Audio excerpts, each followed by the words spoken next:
Mapagpapalang araw muli, mga minamahal. Patuloy po tayo sa ating paghatid ng Ebanghelyo ni San Juan. Ang ating tatalakayin sa ngayon ay ang Juan Kapitulo 13, versikulo 21 hanggang 30. Ang paksa, paunang sinabi ni Jesus ang pagkanulo sa kanya ni Judas Iscariote. Juan Kapitulo 13, versikulo 21 hanggang 30. Pagkasabi nito, nagugulumihanang sinabi ni Jesus, "Tandaan ninyo, ako'y ipagkakanulo ng isa sa inyo." Nagkatinginan ang mga alagad. Hindi nila alam kung sino ang kaniyang tinutukoy.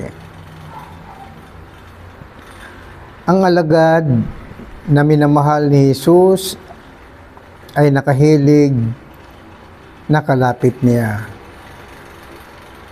Kinalabit siya ni Simon Pedro at sinabi, "Itanong mo kung sino ang tinutukoy niya." Kaya humilig siya sa dibdib ni Jesus at itinanong, "Panginoon, sino po ba ang tinutukoy ninyo?" Sumagot si Jesus, "Ang ipagsawsaw ko ng tinapay, siya na nga." At nang maisawsaw ang tinapay, ibinigay niya ito kay Judas na anak ni Simon Iscariote. Nang matanggap na ni Judas ang tinapay, si Satanas ay pumasok sa kanya. Sinabi ni Jesus, "Gawin mo na ang gagawin mo." Ngunit isa man sa kasalo niya ay walang nakaalam kung bakit niya sinabi ito, sapagkat si Judas ang nag-iingat ng kanilang salapi. Akala nilang pinabibili siya ni Jesus ng kakailanganin sa pista o kaya'y pinapaglilimos sa mga dukha. Nang makain na ni Judas ang tinapay, siya'y umalis gabi na noon. So dito, mga minamahal, ay pinaunang sinabi na ni Jesus ang pagkakanulo sa kanya ni Judas. At ito ang mangyayari kay Jesucristo, bagamat alam na niya ang mga darating na pangyayari, ngunit ang kanyang mga alagad na mga apostoles ay nagugulumihanan sa kanyang mga sinasabi. Lalo na, sila ay 12 na kasalo ni Jesus sa hapunan. At isa sa kanila ang pinagbibintangan ni Jesus na magkanulo sa kanya. Kaya sa versikulo 24, kinalabit ni Simon ang alagad na minahal ni Jesus na nakahilig sa kanya. Pinapatanong niya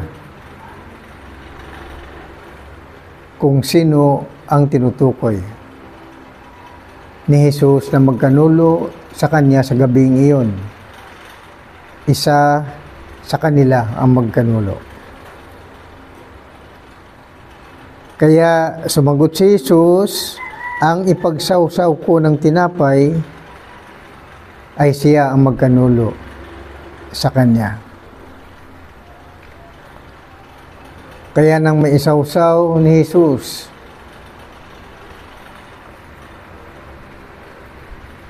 ang tinapay ay ibinigay niya kay Judas.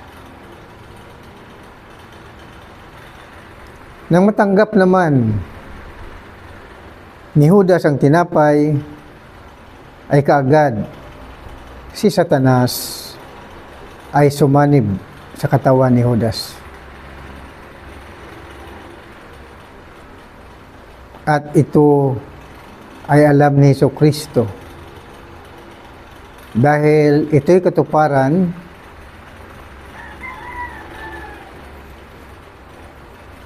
sa hula, awit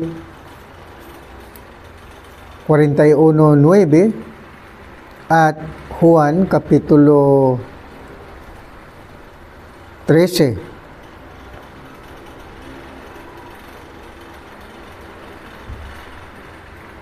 Versikulo 18. Ako'y pinagtataksilan ng taong pinakakain ko. At ito rin ang paunang sinasabi ni Jesus sa Juan kapitulo 6, versikulo 64 hanggang 71. Na habang nangaral si Jesus sa karamihan sa mga Hudyo kasama ang mga lagad, ay unti-unting nagsilayasan sa kanya ang mga alagad. Dahil hindi sila makapaniwala na si Jesus ang Mesiyas ng Israel. Kaya sabi ni Jesus sa Juan kapitulo 6, versikulo 64 hanggang 71, ngunit may ilan sa inyong hindi nananalig sa akin, sapagkat talastas ni Jesus buhat pa nung una kung sino-sino ang hindi nananalig sa kanya. Idinugtong pa niya, iyan ang dahilan kaya ko sinabi sa inyo na walang makalalapit sa akin malibang loobin ito ng Ama. Mula nooy, marami sa kanyang mga alagad ang tumalikod at hindi na sumama sa kanya. Kaya't tinanong ni Jesus ang kanyang 12 apostoles, ibig din ba ninyong umalis? Sumagot si Simon Pedro, Panginoon, kanino po kami pupunta? Nasa inyo ang mga salitang nagbibigay ng buhay na walang hanggan. Naniniwala kami at ngayon ay natitiyak naming kayo ang banal ng Diyos. Sumagot si Jesus, hindi ba hinihirang ko kayong 12? Sa kabila noon ay diablo ang isa sa inyo. Ang tinutukoy niya ay si Judas na anak ni Simon Iscariote, sapagkat si Judas isa sa 12 apostoles ang siyang magkakanulo sa kanya. Kaya dito, mga minamahal, alam na ni Jesus kung sino ang magkakanulo sa kanya. Noon pa man, habang siya'y nangaral sa mga Hudyo, kilala na niya kung sino ang tapat na sumasampalataya sa kanya. Marami sa mga Hudyo na pinagaling ni Jesucristo. Ngunit ilan lamang ang nanatili sa Kanya. Minsan, may pinagaling si Jesus na 10 Hudyo. Sa 10, isa lamang ang bumalik sa Kanya upang siya ay sambahin at magpasalamat.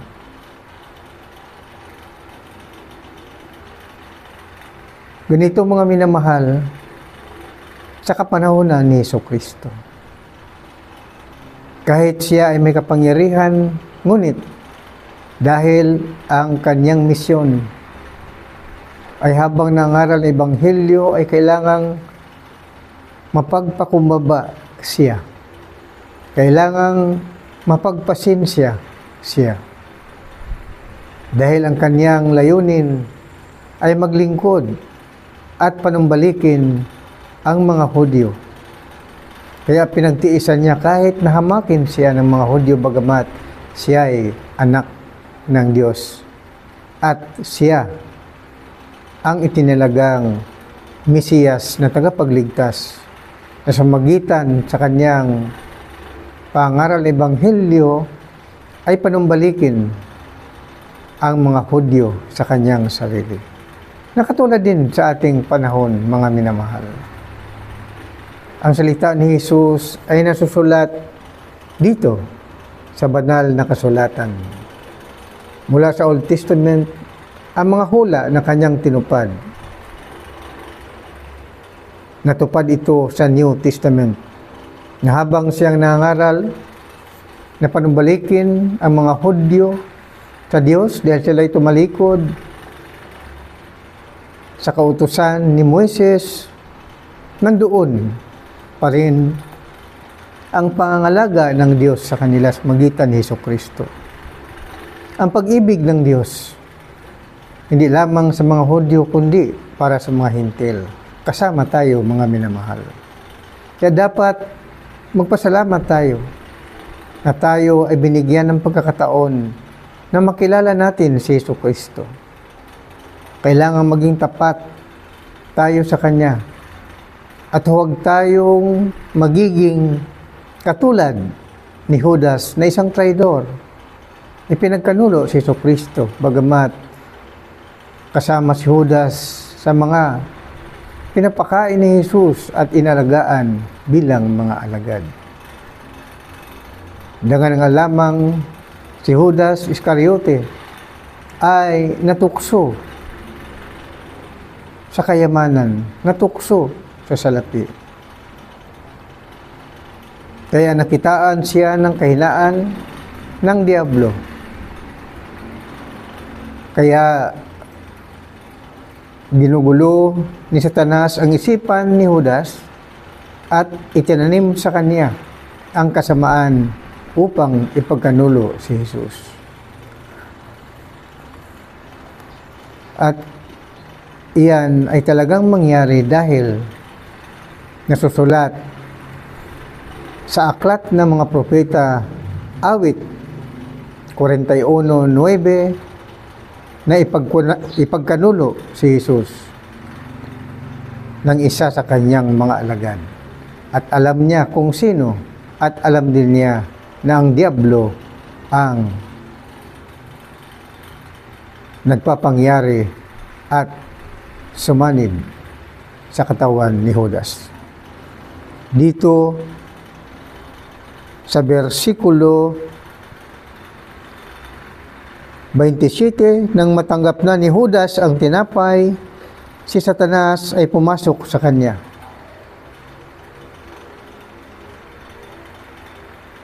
Sinabi ni Jesus, gawin mo na ang gagawin mo.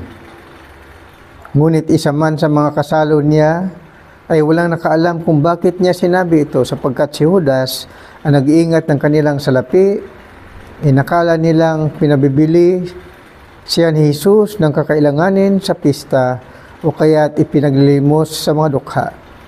Nang makain na ni Judas ang tinapay, siya'y umalis gabi na noon. Kaya gagawin na ni Judas na isang guni si Jesus. Ipamalita si Jesus kung saan siya naroon dahil siya ay wanted sa mga Pariseo, wanted ng mga Pariseo at ng mga punong saserdote. Matagal na siyang hinahanap at si Judas ang ginamit ni Satanas upang maipagkanulo si Jesus sa mga Pariseo at dakpin si Jesus upang patayin. Hindi ito naunawaan ng mga kasamahan ni Judas. Hindi naunawaan ng 11 mga apostoles. Si Jesus lamang ang nakaalam. Kaya ng gabing iyon, umalis kaagad si Judas upang isuplong si Jesucristo kung saan sila nagkakatipon. Dito mga minamahal, ang moral lesson dito para sa ating lahat na mananampalataya. Bagamat tayo ay makadiyos, bagamat tayo ay sumasampalataya sa Panginoon Jesucristo, ngunit mayroon tayong kahinaan, lalo na kung darating ang mga problema. Si Judas, ang kanyang kahinaan, ay mahal niya ang salapi. Palagi siyang humahawak ng salapi dahil siya ay ingat yaman ng kanilang church ministry. Ngunit dahil siya ay napasailalim ng kapangyarihan ni Satanas, kaya siya ay naging traidor sa church ministry, sa pagmisyon ni Jesus. Pinakasangkapan siya ng Diablo upang hindi maituloy ni Jesus ang kanyang misyon na panumbalikin ang mga Hudyo sa piling ng Diyos. Ngunit dahil ang kapangyarihan ng Diyos ay hindi rin naman alam ng Diablo kung bakit natutupad ang kautusan, ang tagong lihim dito ay upang ang Diablo ay tatalunin ni Jesucristo sa pamagitan ng kanyang kamatayan, dahil ang layunin ng Diablo ay mamatay si Jesus. Ang hindi alam ni Satanas na siya ay muling mabuhay. Ito mga minamahal ang pinaka pag-asa para sa lahat ng mga sumasampalataya kay Jesucristo. Ang layunin ng Diablo ay pumatay upang tayo ay hindi na makakamit pa ng buhay na walang hanggan na makapiling ang Diyos. Nakatulad ng mga taong naligaw ng landas. Kaya habang tayo ay nabubuhay sa mundong ito, ay kailangan mag-ingat tayo sa lahat ng ating mga galaw at sa ating mga isipan. Nakatulad ng sinabi nga ni Apostol San Pablo at ni Apostol San Pedro, na kung ating basahin, ang sinasabi ni Apostol San Pedro sa unang Pedro, Kapitulo 5, versikulo 8 hanggang 10, ay sinasabi,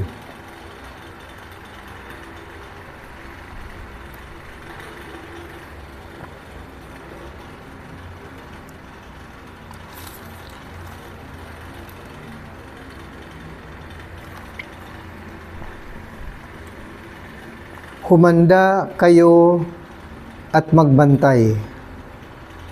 Ang diablo na kaaway ninyo ay parang leon na umaatungal at aligid na humahanap ng masisila. Labanan ninyo siya at magpakatatag kayo sa inyong pananalig sa Diyos. Tulad ng alam ninyo, hindi lamang kayo ang magtitiis ng ganitong kahirapan, kundi pati ang inyong mga kapatid sa buong daigdig. Pagkatapos ninyong magtiis ng maikling panahon, ang Diyos na bukal ng lahat ng pagpapala ang siyang magbibigay sa inyo ng kaganapan, katatagan, at isang saligang matibay at di matitinag. Siya rin ang humihirang sa inyo upang makikihati kayo sa kanyang walang hanggang kaluwalhatian kasama si Kristo. Kaya ang diablo, mga minamahal, nasa tabi lang natin. Tayong mga Kristiyano na sumasampalataya kay Kristo ay umaaligid sa atin si Satanas at ang mga demonyo. Tayo ay tinutukso. Lahat ng mga bagay na kailanganin natin ay tinutukso tayo ng diablo habang tayo ay nasa kahirapan. Dahil dadanas tayo ng kahirapan, dadanas ng mga problema, mawala ng salapi, mawala ng pagkain. Kaya magiging aktibo ang diablo at ang mga demonyo na tayo ay tuksohin upang makagawa ng kasalanan. Ngunit kailangan magpakatatag tayo, sabi ng salita ng Diyos. Kailangan daw pagtiisan natin ang ating naranasang mga problema sa kasalukuyan. Huwag daw nating ipagpalit sa kayamanan ang ating panampalataya. Kailangan manatili tayong matuwid sa ating isipan at sa ating mga gawa.